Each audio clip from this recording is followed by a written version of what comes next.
Ano po bang gagawin niyo kay Fredo? Hindi ba siya mapapahamak? Huwag kang mag-alala, Wena. Hindi typical ang mortal si Fredo. Magbabalik ang lakas niya sa oras na madaluyan siya ng kuryente. Yan ang nangyari sa kanya sa regenerator. Yan ang pag-asa natin. Red alert! Red alert! We're under attack! I repeat, we're under attack! Andito na si Jackson. Professor, kailangan ibalik natin si Fantastic Man. Siya lang ang pag-asa natin. Anak ng fantastic. Natuto na tayo ng alien na yun. Hindi niya pwedeng makuha ang nalalabing kong kapangyarihan kung hindi katapusan ang daigdig natin. Susubukan kong pigilan siya. Dito lang kayo. Ano, bro? Marunong ba kayo magdasal? Ha? Umpisahan niyo na.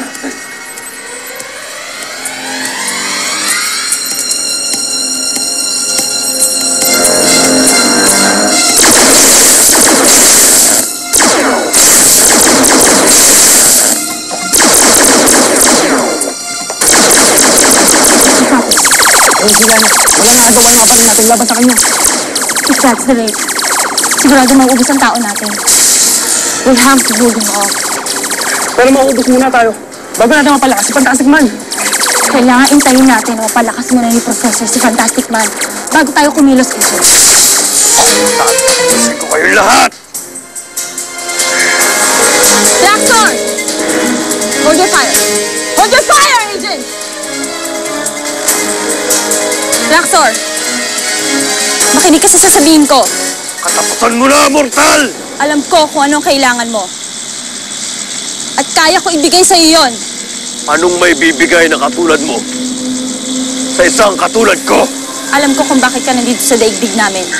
Dahil sa binhi, hindi ba? Alam ko kung saan mo makukuha ang binhi. Matutulungan kita.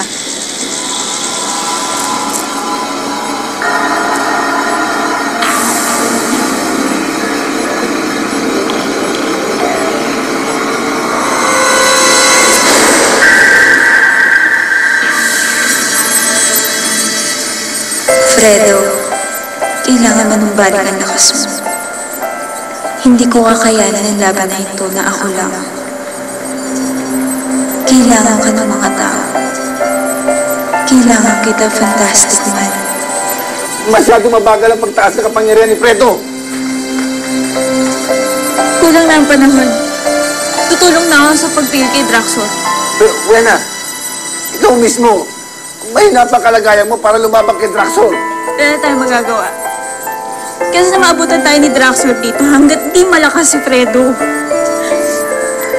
Huwag kayo mag-alala, ako nung bahala. Gagawin ko lahat ng magagawa ko, Prof.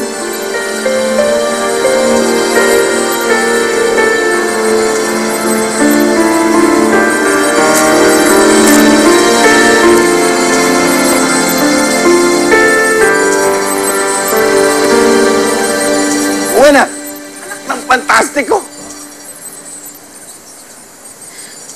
Makakatulong ako, Prof. Ha? May kalahati pa. May kalahati pang natitira sa kapangyarihan ko. Ibibigay ko na yan kay Fredo. Ipagkakatiwala ko sa kanya ang pwesa ng daigdig. Pero, pag natalo ni Draxor si Fredo, madali niya makukuha yung kapangyarihan mo. Prof, alam ko kung ang ginagawa ko. May tiwala ako kay Fantastic Man.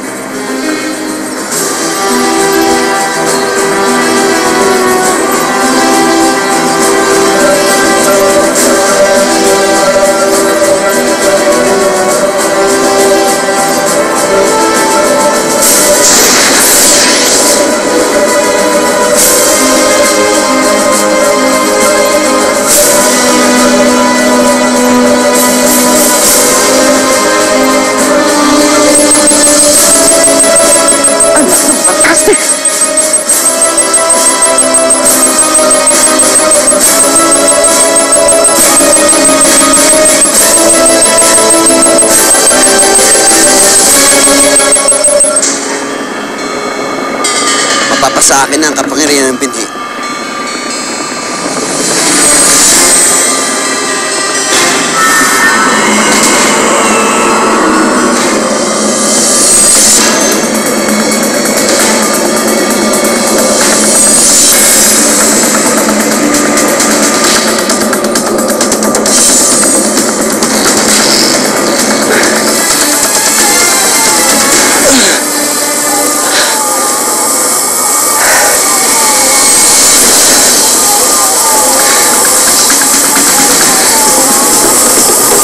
ang bagong hari. Ako na ang bagong hari ng mundo. Ako na ang pinakamakapangyarihan.